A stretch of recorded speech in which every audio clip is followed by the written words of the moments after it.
Hi Scorpio, welcome. Collective reading tayo ngayon. Tingnan natin kung ano yung mensahe para sa iyo. Be open-minded po, hindi po halos lahat makaka-resonate. Kaya piliin nyo na lamang. And thank you nga po pala sa mga nag-subscribe at sa mga bumabalik. Welcome po tayo.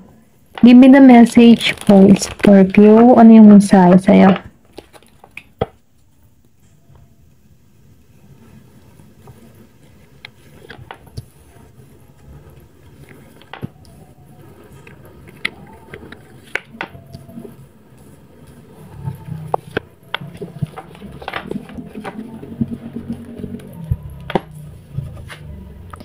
Meron ka dito na 8 of Earth,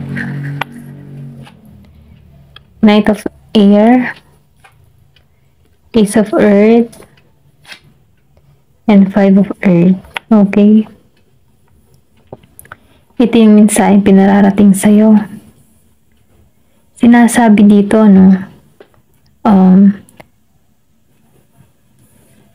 Dahil lumabas si 8 of Earth, nakikita ko dito na meron kang mabubuksan na blessing na parating sa'yo, okay?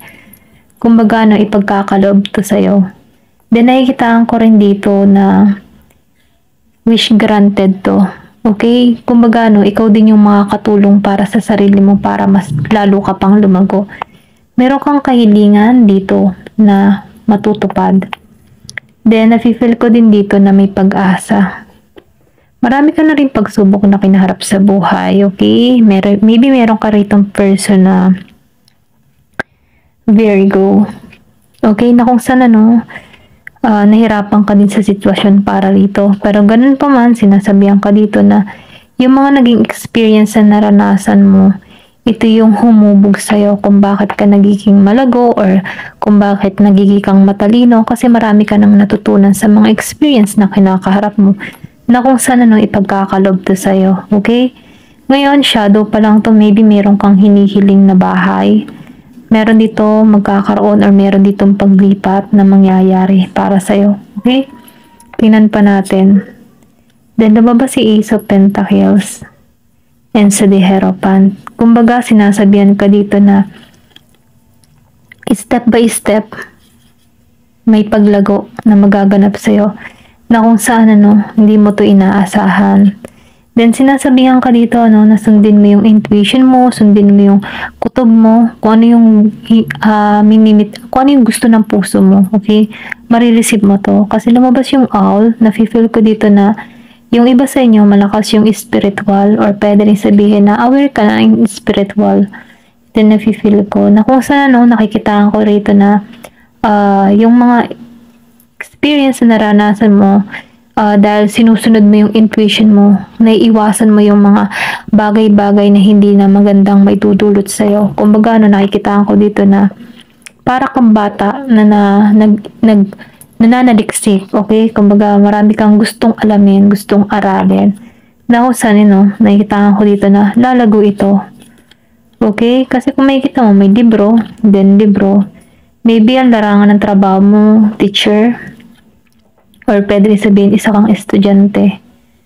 Pero ganun pa man, nafe-feel ko dito yung paglago, yung emotion mo, na kung saan, sabi ka sa kaalaman. Then nafe-feel ko dito na magtatagumpay ka, kung ano man yung gusto mo makamtan. Okay? Dito, sa The Knight of Air. Okay, 4 of Swords, reverse, and the 7 of Cups. Sinasabi dito, sa Knight of Air, nagiging kang matatag. Kumbaga sa mga experience na naranasan mo, ito yung nagpatatag sa'yo at nagpatalino sa'yo. Kasi hindi ka nawala ng pag-asa, sinusunod mo yung guidance mo or sinasabi dito na protektado ka by your angel, okay? Kinagabayan ka sa landas na tinatahak mo, na kung saan nagiging kang matalino para rito. Lumabas ang 4 of Swords reverse. So, nakikita ko dito na dumating din sa'yo point or isa naranasan mo din yung tipong nabigo, okay? Pero ganun pa man, nafe-feel ko dito yung paglaya mo sa mga nakaraan or sa mga masasakit mong karanasan. Then, nafe-feel ko din dito, na meron dito kang wish na matutupad. 2 beses na lumabas, meron kang hiling na matutupad. na masasakatuparan mo. Kung ano man yung mga hinihiling mo, kasi nakikita ko dito, meron dito yung iba sa inyo, tumitingin sa langit, okay?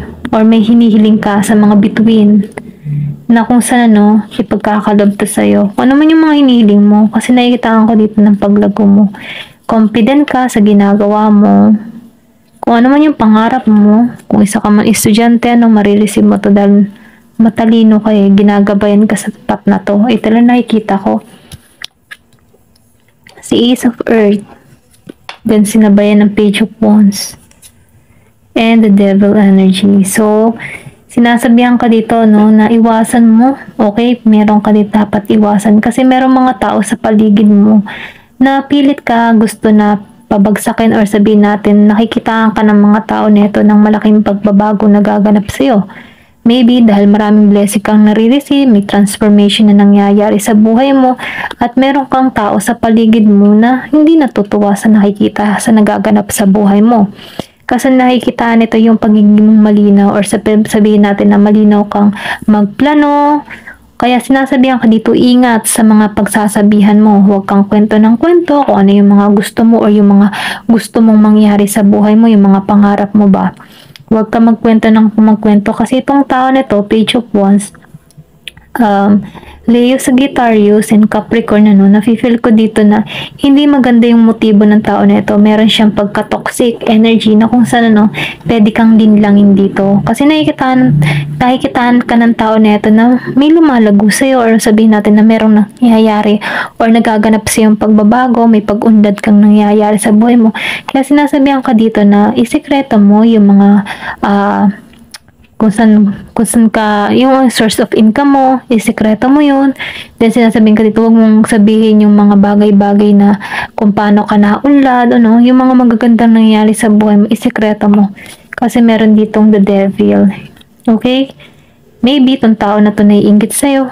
Okay? Kasi mapalad ka, meron kang wish na natutupad, nagiging ka ng maayos, nagiging magandang takbo ng buhay mo, at itong tao na ito hindi natutuwa kasi lumabas si Page of Wands. Kumbaga may inggit. Then nafe-feel ko din dito, minamatsyagan ka ng tao na ito. Ano yung sikreto mo kung bakit ka umuunlad sa buhay. Kaya ingat sa sasabihan mo ng mga bagay-bagay.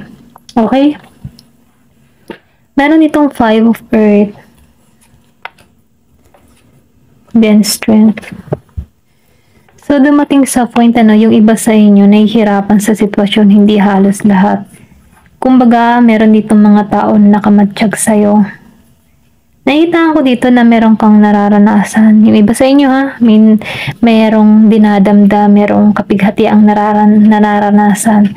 Pero ganun pa man, nakikita ko rito na yung mga hadlang na napilit na umano sa'yo, pwedeng kasing hadlang yung mga inggatera mong kapitbahay, inggatera mong mga kaibigan, or inggatera mo sa trabaho na paninira sa'yo, or sabi natin sumusubaybay sa'yo, Pero ganun pa man, gusto nito na mapabagsak ka, hindi ka maka asenso, hindi pong ganun. Yung tipong maista ka sa sitwasyon. Kasi meron dito nagbigay sa'yo meron kang kaibigan, or sabi natin, meron tao sa paligid mo na may pagka-trader energy, okay? Laging nakamatsyag sa'yo kung anong ganap sa buhay mo. Pero ganun pa man, kahit nahihirapan ka sa sitwasyon, kahit may problema kang kinakaharap, patuloy pa rin ang buhay para sa'yo. Kumbaga, yung mga tao na to na inggit sa'yo, hindi ka nagpapasakop sa mga to, hindi ka nagpapatumpik-tumpik, Yung tipo ba itong hadlang na ito, binabaliwala mo lang siya kasi may tapang kayo, may lakas ka ng isang leon, okay? Na kung saan itong fighting spirit mo na ito, dito ka kumukuha ng hugot para magpatuloy sa buhay. Kasi meron dito, maybe sinisiraan ka din dito, or pwede rin sabihin na iniintriga ka. Hindi halos lahat, meron ditong iba sa inyo na iniintriga, gustong bumagsak, kaya ka nahihirapan sa sitwasyon dahil yung damdamin mo dito. Pero ganun pa nga, ginagabayan ka pa rin ng guardian angel mo, okay? Pinapaisip sa'yo na huwag kang susuko, lumaban ka lang, kahit may mga tao sa paligid mo na pilit kang pinababagsak, tuloy pa rin ang buhay, okay? Kasi meron kang fighting spirit dito, okay? Ito na nafe-feel ko. Na kung saan, kahit sugatan ka, bangon, bangon pa din. Kasi ginagabayan ka naman eh, sapat na to. After ng mga paghihirap mong ito, merong magandang resulta na naghihintay sa'yo. Okay, kasi meron ka dito matutupad na kahilingan. Ganun naman talaga eh, once na umaangat ka, marami din tao na gusto kang pabagsakin. Yun na talaga yung routine ng iba. Dahil yun ang role nila sa buhay mo. Okay? Pero ganun pa man ano, kahit may mga kontrabida sa buhay mo, kung para sa'yo talaga yung blessing na ipinagkaloob sa'yo, makakamtan mo yun kahit anong pang hadlang ang gustuhin ng mga tao na to. Okay? Kasi may devil energy dito, then lumabas yung 9 of Swords. Nafe-feel ko dito na marireceive mo pa rin yung para sa'yo. Magandang blessing na naghihintay sa'yo. Ito na yung nakikita ko. Tingnan pa natin. Hadlangan ka man, pero ang tagumpay ay patungo pa rin sa'yo. Alam mo yun? Yung tipong ganun. Give me more information. Ano po yung mensahe sa'yo?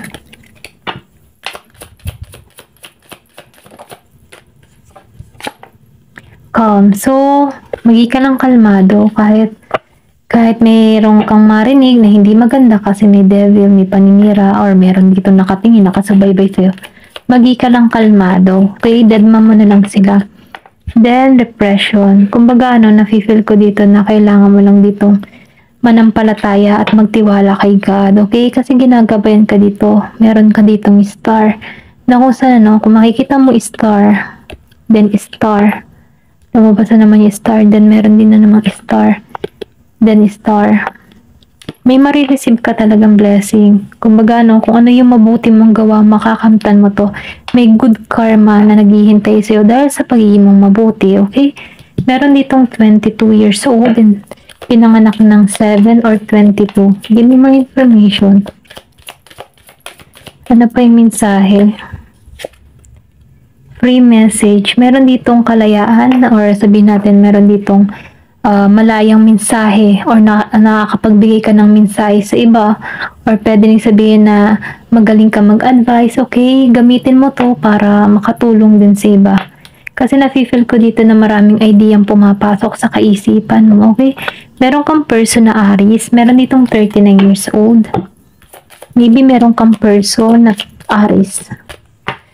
Then dito, lumabas to karma. So, nafe-feel ko dito yung nagbibigay sa'yo ng hindi magaganda, sila din yung marireceive nila yung kanilang ginagawa. Pero ikaw, yung sinabi ko kanina, dahil mabuti ka, good karma yung parating sa'yo. Kasi ang karma naman, depende naman yun sa yung gawa. Kung mabuti, di mabuti ang parating. Kung masama, tiyak masama din ang parating. Yun lang naman ang patakaran dyan Okay? Meron ditong message of guidance. Sinasabihan ka dito, ginagabayan ka dito. Kasi kung makikita mo dito, nasa na yun? Kung makikita mo dito, kahit marami kang pagsubok na kinakaharap, nandito yung angel mo, sinasalo niya. Kahit merong mga spiritual attack na nagpapadala sa'yo, sinasalo ka niya. Okay? Nahihirapan ka man or feeling mo yung emotion mo mabigat, pero ganun pa man yung angel mo, andyan pa rin. Sinusuportahan ka, sinasalo niya yung ibinabato sa'yo. Pero kaya sinasabihan ka dito, na huwag kang mawawalan ng pag-asa, okay? Kasi ginagabayan ka dito, kasi may message guidance dito. Nafe-feel ko dito na magtatagumpay ka. Maniwala ka lang at magtiwala sa Poong May Kapal, manalangin ka palagi. Nailayo ka sa mga devil energy or sa mga toxic na tao na hindi makakabuti para sa'yo. Bigyan kang tapang ng lakas ng loob at talino para maunawaan mo yung mga sitwasyon at para din maiwasan mo yung mga bagay-bagay na hindi makakabuti para sa'yo, okay? Ayun lamang po. Thank you for watching. Love and peace.